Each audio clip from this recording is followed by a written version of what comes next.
ಪಂಚಾಯಿತಿ ಆವರಣ ಜಲಾವೃತ. ವಿಜಯಪುರ ಜಿಲ್ಲಾದ್ಯಂತ ಗುರುವಾರ ರಾತ್ರಿ ಸುರಿದ ಮಳೆರಾಯನ ಅಬ್ಬರಕ್ಕೆ ಗ್ರಾಮ ಪಂಚಾಯಿತಿ ಆವರಣವೊಂದು ಸಂಪೂರ್ಣ ಜಲಾವೃತಗೊಂಡಿದೆ. ಹೌದು, ವಿಜಯಪುರ ಜಿಲ್ಲೆಯ ದೇವರಹಿಪ್ಪರಗಿ ತಾಲೂಕಿನ ಮಾರ್ಕಬ್ಬಿನಹಳ್ಳಿಯಲ್ಲಿ ಮಳೆರಾಯನ ಅಬ್ಬರಕ್ಕೆ ಗ್ರಾಮ ಪಂಚಾಯಿತಿ ಆವರಣ ಸಂಪೂರ್ಣ ಜಲಾವೃತವಾಗಿದ್ದು, ಸಾರ್ವಜನಿಕರು ಪಂಚಾಯಿತಿಗೆ ತೆರಳಲು ಪರದಾಡುವಂತಾಗಿದೆ.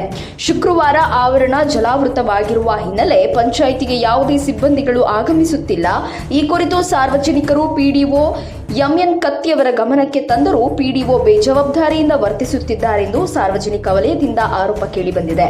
ದೇವರಹಿಪ್ಪರಗಿ ಕಾರ್ಯನಿರ್ವಾಹಕ ಅಧಿಕಾರಿ ಹಾಗೂ ಜಿಲ್ಲಾ ಮುಖ್ಯ ಕಾರ್ಯನಿರ್ವಾಹಕ ಅಧಿಕಾರಿಗಳು ಇತ್ತ ಗಮನ ಹರಿಸಿ ಸಾರ್ವಜನಿಕರಿಗೆ ಅನುಕೂಲ ಕಲ್ಪಿಸಬೇಕು ಎನ್ನುವುದು ಸಾರ್ವಜನಿಕರ ಆಗ್ರಹವಾಗಿದೆ.